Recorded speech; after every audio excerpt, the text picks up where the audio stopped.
All right, we're going to do it. Let's get into the events at Leichhardt Oval.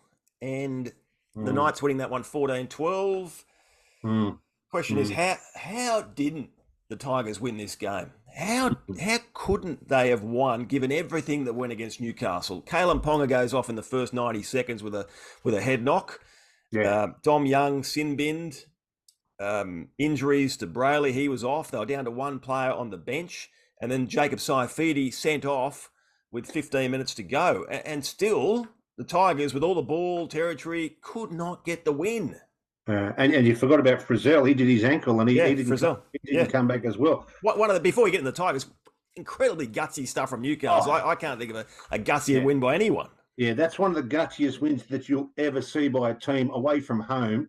To lose those players, look, their biggest strike player Ponga out in the first 90 seconds, and they lost about 3 minutes later. They lost their 5-8. So there's your 5-8 and your fullback, or your gone straight away. And his performance was outstanding by the Knights to hang in there the way they did. The Tigers, look, gee whiz, the Tigers, they just lack direction. Yeah, They really did. It's easy to bash up Brooks, but he went missing. Okay, he's there. He's got to give him direction. If he gave the team the direction that Jackson Hastings gave Newcastle, the Tigers would have won. Even though Jackson Hastings didn't score a try or was the next try assist, he might have been two passes before. He pointed the team in the right direction and he pointed them around the park. And he had a great kicking game, a good passing game, and all the players benefited off Jackson Hastings being out there. Tigers didn't do that. Now, there was one stage there in the second half where Happy Coruscant looks up and goes, "Who wants the ball? Who wants the ball?" And he did. He did. So that was out there. Then all of a sudden, Dewey steps up, and he's a 5'8", and he's trying to be first receiver. Brooks is the man who's supposed to run the team. Now they got rid of Jackson Hastings for Brooks. I don't know why they did. That was Tim Sheens' call. If he plays Hastings, they win the game at 7 because he's an organising halfback. And that's what the Tigers need. An organising halfback will make Dewey look better because he's a running player. He can't come in and organise. That's not his go. He's a running player. And then you'll see guys will benefit off him. Dane Laurie will benefit off Dewey. There was one stage there, Horsey, where Dom Young got sin binned for 10 minutes for that yeah, farcical tackle when yeah. and the farcical tackle 10 minutes. So Tigers had 3 sets in 10 minutes to score on the left-hand edge, and they couldn't get it over once. They stuffed it up 3 times Yeah. when they were a man short on the wing. They still couldn't score. I mean, Yeah. that just summed them up. They just look like they don't have a leader. I know they've named Abby Coruscant as captain, but he's only just lobbed at the joint. He's Yep. got no captaincy experience. He's not from what I've seen over the years, he's not a noisy player. He's a very, very good player, but he's not a screaming and yelling type of player. I just think they've got no leader out there. I'll give you a couple of Yeah. examples. For Mm. example, when Saifidi got sent off, okay, there's still 15 minutes on the clock. It's 14-6. The Tigers have been frantic all afternoon. Take the 2 points, get to 14-8, settle things down, and Yeah. then go again. But they tried to play on. They mucked it up as usual. And then Yeah. even at the end, Luke Brooks's field goal attempt, just rushed. They could have taken their time with that because they had the penalty. Full time had expired.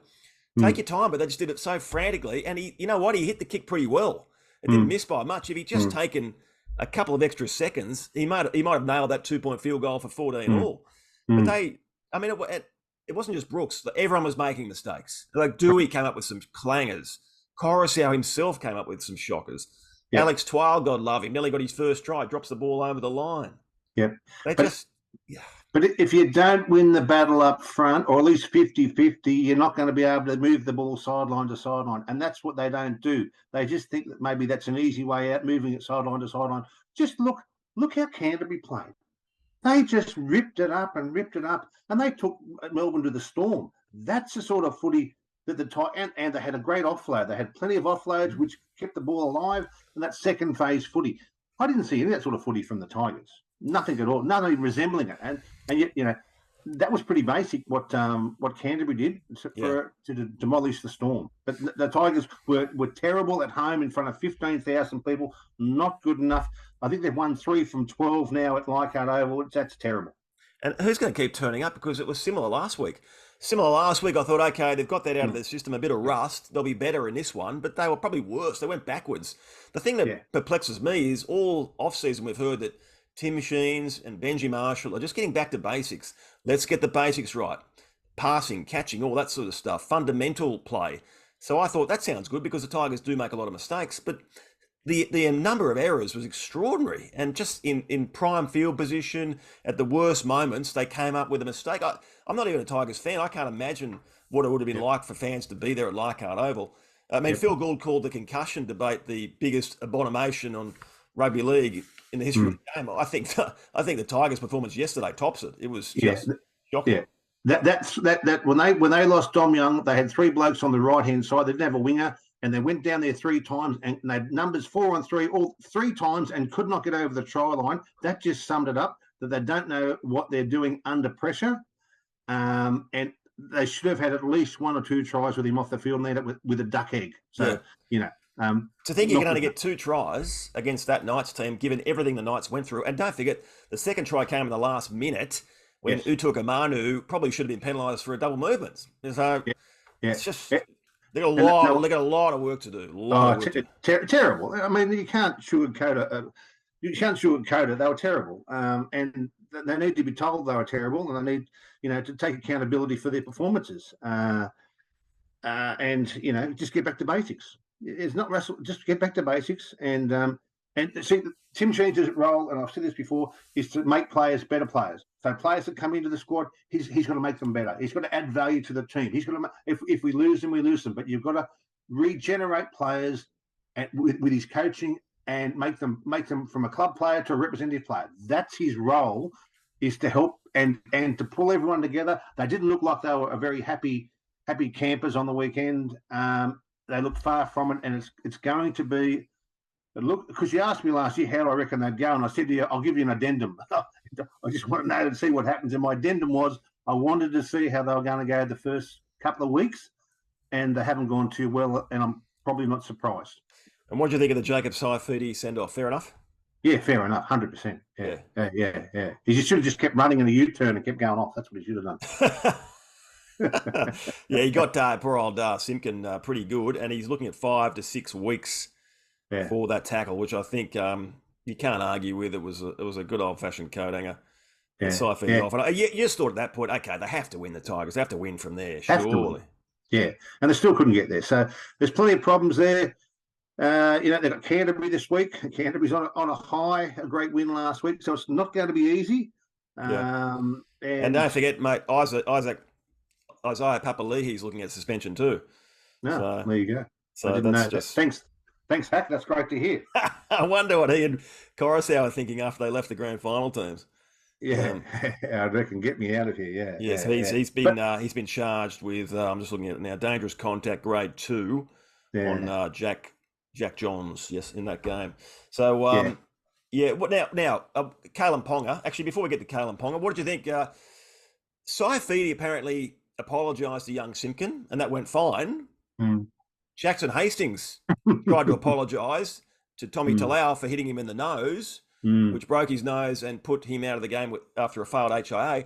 That apology didn't go down so well. You saw the dramatic scenes on Fox League straight after full time when he actually just gave an interview, did Hastings, and said, I didn't know I hit him high, and I'll go and apologise if I see him. So as soon as the interview ended, he saw Talau, went up to him. Talau pushed him away, had words, and then Clemmer, as he likes to do, came flying in, and he had his say, and then a security guard had to intervene, and then Peter Parr, the Newcastle football manager, had to come and drag Hastings away. It was very ugly, and a lot of people are slamming the Tigers for not only having a bad performance, but actually showing bad sportsmanship after full time. Especially when he's come up to apologise, and they all know what type of fella he is. He's a very genuine fella, is Jackson Hastings. And Tommy Talau, I understand that Tommy got hit, so Tommy was upset. And probably, if anyone's got a chance to be upset, it's Tommy with what happened. And he did what he did, and he probably wishes he hadn't done now. But then to get the Tiger toughie, Clemmer, to come in, seriously, to come from 10 metres away, don't be pushing freaking halfbacks around. How about you do your job and hurt someone on the field, and instead of trying to push a halfback away after the game when the game's finished? I was disappointed that Clemmer even got involved in that sort of stuff. It's not his go to be in that sort of stuff, and just get back to playing footy and hurting blokes. Don't worry about picking on halfbacks. Yeah, I'm with you on that one. It was very unsavoury scenes. And, I mean, Hastings, you say he's a genuine guy. I got nothing to doubt that. But he does seem to rub players up the wrong way. So we assume he went over to apologise. Maybe he didn't. I Yeah, don't know. But it yeah. was. Look, But I know Jackson. I think I know his family, and I think he's a great clubman, and he wherever he plays for, he gives 100%. So I'm sure he was genuine in his concern that Talau was okay. He didn't mean to hit him in the head. I yeah, I think don't it, think he did. That's the other issue. I yeah, think it was an accident. He went to I try think it and was shut too. down the play, and he did clip Talau, but I don't think it was a No, blatant swing arm to the head. no, it wasn't. So I No, thought the no. reaction was extreme from the Tigers, and I think it was another sign of frustration at how badly the afternoon had gone.